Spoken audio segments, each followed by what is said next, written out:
بسم اللہ الرحمن الرحیم۔ غزل ہے جنہیں میں ڈھونڈتا تھا آسمانوں میں زمینوں میں، اور اس کے شاعر ہیں ڈاکٹر محمد علامہ اقبال۔ سوال نمبر 1، شاعر زمین و آسمان میں کیا ڈھونڈتا ہے؟ علامہ اقبال کا کہنا ہے کہ وہ حقیقت یا خدا کو خارجی دنیا میں تلاش کر رہے تھے، جبکہ خدا ان کے دل کی گہرائیوں میں موجود تھا۔ یہ صوفیانہ طرز فکر ہے جس کا حوالہ ہمیں اس غزل میں دیکھنے کو ملتا ہے۔ اگلا شعر ہے، وصل کا وقت جلد کیوں بیت جاتا ہے؟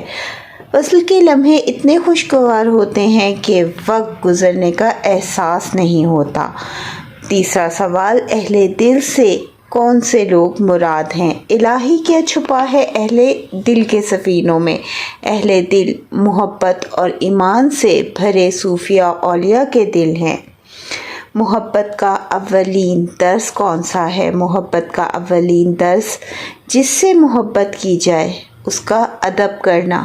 ادب کرنا محبت کا پہلا کرینہ ہے۔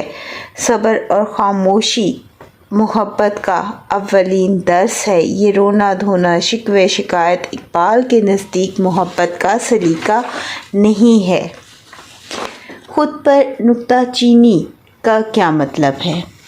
اقبال کا کہنا ہے کہ وہ نہ صرف اپنی خامیوں کو سمجھتے ہیں بلکہ نکتہ چینی کو قبول بھی کرتے ہیں، کیونکہ یہ رویہ شخصیت اور کلام میں نکھار لاتا ہے۔ آپ خود بھی اپنا احتساب کرتے ہیں۔ ید بیضا کی وضاحت کریں۔ اقبال نے یہاں حقیقی درویش یا صوفیہ کا ذکر کیا ہے۔ اقبال کا کہنا ہے، ید بیضا ان کے صبر، تقویٰ، عرفان کی علامت ہے۔ ان کے نزدیک ایک ایسی روحانی دنیا ہے جو غیر معمولی اثر رکھتی ہے۔ ید بیضا کا اشارہ حضرت موسیٰ علیہ السلام کے معجزے کی طرف ہے، جہاں ان کا ہاتھ روشن اور چمکتا ہوا ظاہر ہوتا تھا۔ یہاں اس سے ظاہر ہوتا ہے کہ صوفیہ اولیاء عام انسانوں سے بلند مقام رکھتے ہیں۔